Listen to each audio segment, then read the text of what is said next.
Alrighty, welcome back, folks. So today we're going to take a look at the Week 8 homework and also the Chapter 5 quiz.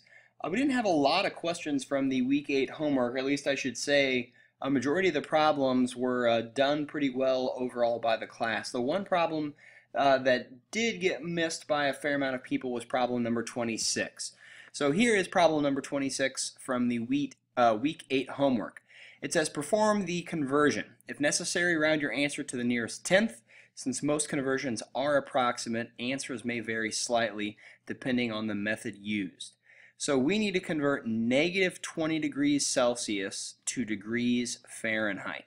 So notice here, guys, that we are given a temperature in degrees Celsius, and we need to change that temperature to degrees Fahrenheit. All right, if you look in your books on page 474, you will see two equations. One is an equation that solves for Celsius. In other words, Celsius is isolated and by itself. The other one solves for Fahrenheit.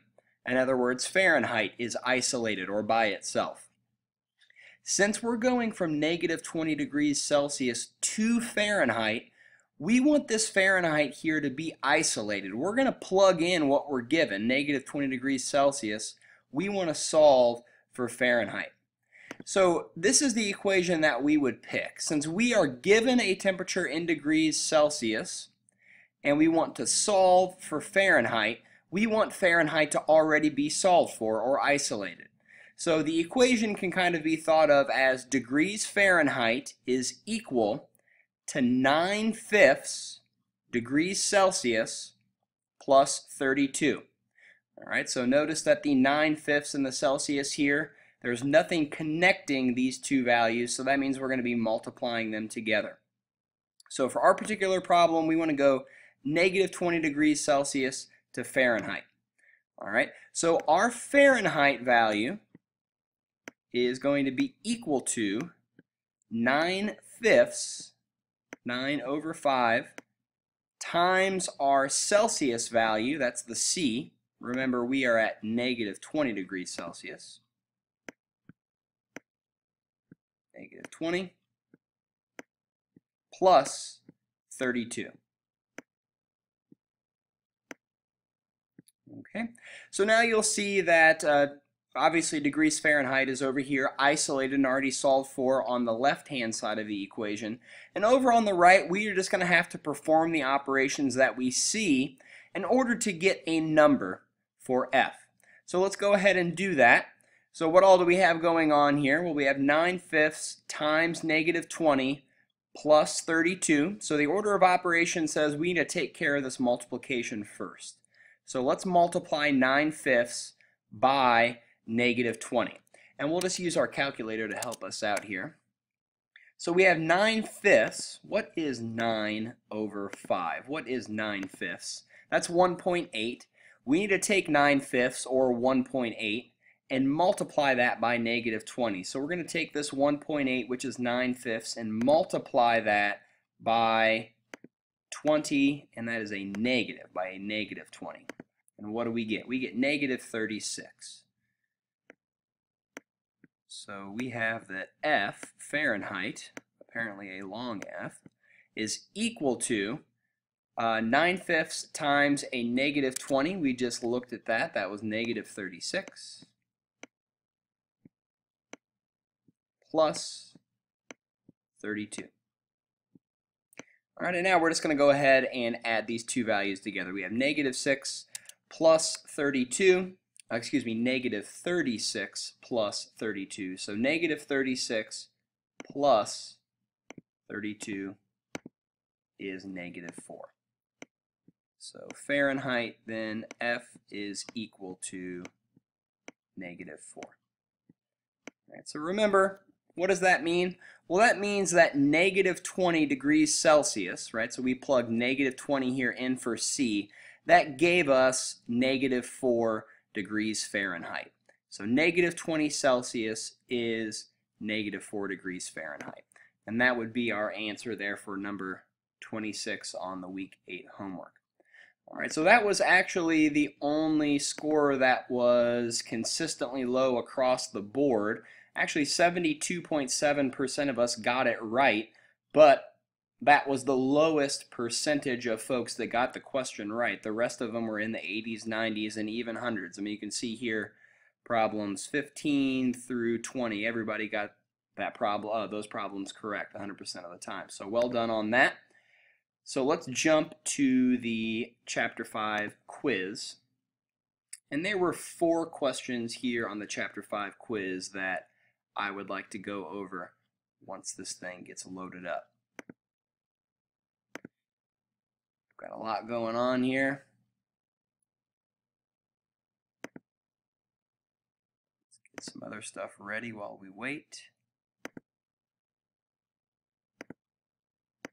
Change the color. All right, so here we go. So on the Chapter 5 quiz, starting out, problem number 1. So for problem number 1, we are writing the ratio as a fraction in simplest form. So our very first ratio here is 5.8 to 8.2. All right, so we have 5.8 to 8.2. All right, and we want to rewrite this ratio as a fraction in simplest form. All right, so first of all, let's just rewrite the ratio as a fraction, and then we'll work on simplifying it. So remember that ratios, guys, can be written in a couple of different ways. You can either use this colon to separate your two numbers. You can just use the actual word to, T-O, to separate the two numbers, or we can use our fraction bar, or our division, to separate the two numbers. And that's what we'll want to do, right? Because we want to rewrite this ratio as a fraction. Okay, so 5.8 to 8.2, that is the same thing as 5.8 to 8.2. These two ratios mean the exact same thing. All right, so now we want to reduce this fraction and write it in simplest form. Well, in order to do that, we want to deal with whole numbers. We can't have these decimals here. All right. Notice, however, though, that these two decimals, they only have one value after our decimal place. In other words, if we took this 5.8 and we multiplied it by 10, we would end up with 58, because that would just move our decimal place over one spot. And we can do the exact same thing in our denominator as well. We can multiply that value by 10, and it will also move this decimal place one spot over. All right, so now notice, guys, that all we're doing is we are multiplying 5.8 over 8.2 times 1. All right, 10 divided by 10 is 1. Anything divided by itself is 1. And if you multiply something by 1, you are not changing its value. Anything times 1 is just itself. Okay, so we're not going to be changing the value of the fraction. We're just going to be changing the way that it looks. So multiplying these two fractions, 5.8 times 10 is 58. And in the denominator, we get 8.2 times 10. That's going to be 82. Right, now remember, we're supposed to reduce these fractions, so that's what we'll want to do next. It looks like a factor of 2 can come out of both of these. So let's go ahead and factor out the 2. So 58, when we divide that by 2, that's going to be 20, what would we get? Let's see, 25 and 25 is 50, and we need 8 more, so that would be 29. And then 82, when we divide that by 2, we would get 41. Okay. So now 29 up here, I believe that 29 is a prime number. So we shouldn't be able to reduce this fraction any further, and that should be our answer, 29 all over 41. And we see that that is what we get here for our answer. So let's see if we can't do the same thing to the next one. We have 10 to 22.5. So we have 10 to 22.5. All right, so once again, let's just go ahead and rewrite this as a fraction right away, and then we'll work at reducing the fraction. So 10 to 22.5. So once again, in order to reduce, we cannot have these decimals.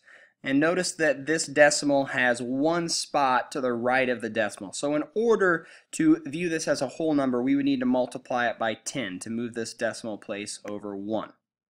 Oops. All right. Well, if we're going to multiply our denominator by a factor of 10, we also are going to have to multiply our numerator by a factor of 10. Right? Because remember, what we just saw is that that's the same thing as multiplying by 1. When you multiply by 10 over 10, you are just multiplying by 1, and therefore not changing the value of the fraction. So let's go ahead and multiply numerators first. 10 times 10. That is 100. All divided by our denominators now, 22.5 times 10. Just moving that decimal one spot to the right, we should get 225. And now it's time to reduce our fraction. Well, it looks like this fraction here is going to contain a factor of 25. So let's factor out 25 from both of these. Factoring out 25 from 100, right, so how many quarters are in a dollar? How many 25s are in 100? That's going to be 4. And then how many 25s are in 225? That would be 9. So 4 over 9 is going to be our reduced fraction here. And we see that that is our answer, 4 over 9. Okay, the next problem was number 2. Let's take a look at that, see if we can finish it up. All right, so a similar style of problem. We're going to rewrite the ratio as a fraction in simplest form. This time we are given some mixed fractions here in order to deal with. We might be able to get through with one of these and then have to do the other one on the next video. So we have 1 2/3 to 8 1/3.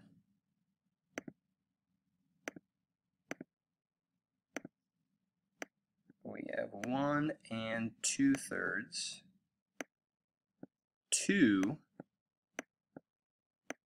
8 1/3. All right. So first off, let's go ahead and rewrite this as a fraction. We're going to have 1 2/3 to 8 1/3. All right. And now let's take these fractions here and let's rewrite them so that they are not mixed numbers. So remember, you want to take the denominator and multiply it by the whole number and then add your numerator. 3 times 1 is 3. 3 plus 2 is 5/3. 3 plus 2 is 5, right? 5 divided by 3 is 5/3. And now in the mixed number in the denominator, take its denominator. 3 times 8 is 24, plus 1 is 25/3. And I forgot my division sign here, right? So 1 2/3 is the same thing as 5/3, and 8 1/3 is the same thing as 25/3. And we are dividing these two fractions. So we are taking 5/3 and we are dividing by 25/3. So remember, dividing by a fraction is the same thing as multiplying by the reciprocal. In other words, 5/3 divided by 25/3 is the same thing as 5/3 times 3 over 25.